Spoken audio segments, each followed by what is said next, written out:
Sobre ese tema estamos aquí con Juan Cheput para conversar de cómo ve la cosa. Juan, gracias por venir. Muy buenas noches. Muy buenas noches, Augusto. Bueno, muy importante la reflexión que has hecho y la recopilación de declaraciones que ha habido en los últimos días de diversos presidentes de los poderes que están en la Constitución.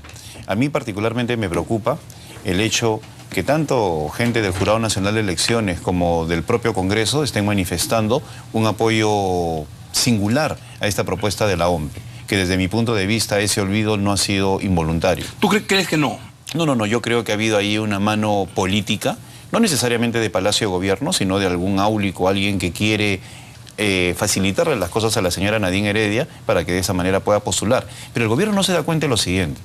En primer lugar, la señora Nadine Heredia no creo que genere temor en nadie de la clase política, porque la política se define como competencia. Así y bienvenida a la competencia. O sea, por ahí no va el caso. El asunto Yo no creo que ni García ni Toledo digan, no, es que uno juega con los rivales que le tocan jugar. Por supuesto. Y planea estrategias según como viene la mano, ¿no? O sea, no es una cuestión de temor.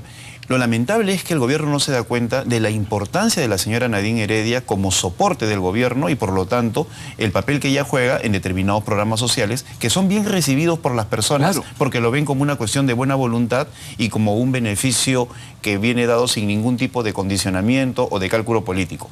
Pero si la opinión pública empieza a ver que el papel de la señora Nadine Heredia es con cálculo político, como se dice coloquialmente, no es amor al chancho, sino a los chicharrones, claro, entonces ese apoyo se va a empezar a perder, con lo cual sí se podría empezar a gestar una suerte de crisis de gobernabilidad, porque perdería credibilidad. Y si a eso le agregamos un papel opositor mucho más fuerte, en el cual se empiece a ver cuánto de los recursos del Estado se están utilizando en los desplazamientos de la señora Nadine Heredia, pues tendríamos un escenario en el cual la situación se volvería definitivamente mucho más conflictiva. Así es, entonces yo no siento, no sé, a mí me dio la sensación que la declaración que hizo la señora Heredia me pareció que era contundente, que estaba hablando con claridad y con transparencia. Ahora, luego de un devaneo de un año, ¿no? Porque ella pudo haber sido más clara y que luego lo ha pensado, habrá habido gente que le ha dicho, oye, ¿qué es lo que pasa acá? Ha refrenado y salió y dijo, no va más. Pero hay pues muchas fuerzas en el Congreso que se mueven y dicen, vamos a ver el tema de repente para presionarla, ¿o crees que de repente están jugando a doble cachete y engañándonos desde Palacio, jugando con que el proyecto vaya y vamos viendo y yo declaro por acá que no?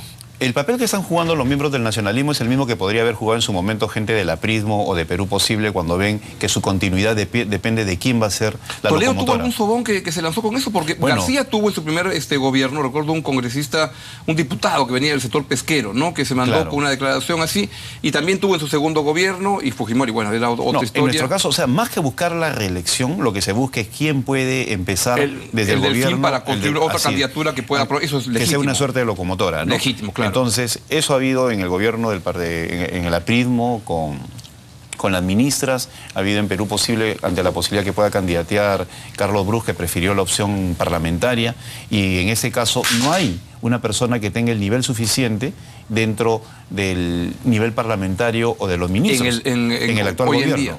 Entonces, por eso apuestan por Nadine Heredia. Para construirla, ¿no? Claro, yo no sé el apresuramiento, en primer lugar. Claro. Tampoco veo el por qué se meten en un problema de esta índole cuando hay una relativa calma política. Y en tercer lugar, yo creo que la señora Nadine Heredia podría seguir contribuyendo con su esposo a darle una solidez y aprovechar esa popularidad para impulsar reformas que son absolutamente necesarias, porque nosotros estamos viendo que nuestro crecimiento económico, tal como le dice el informe de competitividad que ha presentado ayer un organismo francés, tenemos graves debilidades en reformas de índole laboral, de infraestructura educativa, de salud, que todavía no se ven. Entonces, se debería aprovechar esta gran popularidad del presidente con el apoyo de su señora esposa para formar opinión, construir alianzas políticas y llevarnos a las reformas que necesitamos para que este crecimiento económico no sea episódico, sino sostenible en el tiempo. ¿Y tú crees? Yo comparto ese punto de vista, que lo que tiene hoy en día el señor Ollanta es un capital político bien importante. Ahora hay que ver en qué se lo quiere gastar. O en construir la reelección de la esposa, lo cual sería lamentable, o en pasar a la historia como uno de los presidentes más importantes que ha tenido el Perú, si es que logra avanzar en reforma de salud, que se anuncian algo, todavía no está claro por dónde van, o educación, o en seguridad, Pedraza comienza a hacer cosas fuertes que se anuncian que van a venir, puede ser un gran presidente. Yo creo que el presidente Humala tiene todavía una deuda con su generación.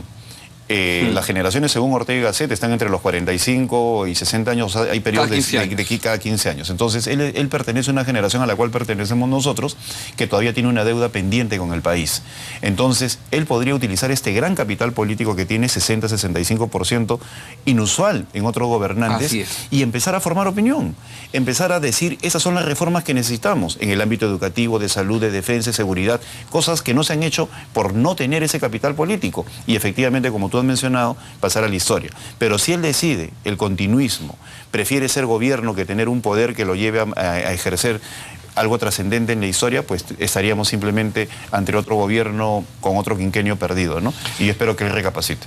¿Y qué crees tú? ¿Que esto es un gobierno jugando a doble cachete con trampa o más bien una corte de sobones que quieren ver cómo presionan al gobierno para no romper la posibilidad?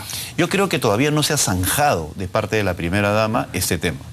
Si bien es cierto, ha dado declaraciones con una apariencia de solidez desde el punto de vista de que ya no quiero saber nada, de repente en círculos cerrados todavía ella sigue manifestando su deseo de querer postular. Y desde el momento que hay puertas abiertas, constitucionales o declaraciones favorables de parte de algunas personas, pues obviamente ella va a querer jugar con esa posibilidad, porque la política es así, la política llega a distorsionarnos, y hablo en primera persona, claro, porque muchas veces el poder, cuando no es manejado o no se tiene formación política adecuada, nos puede obnubilar.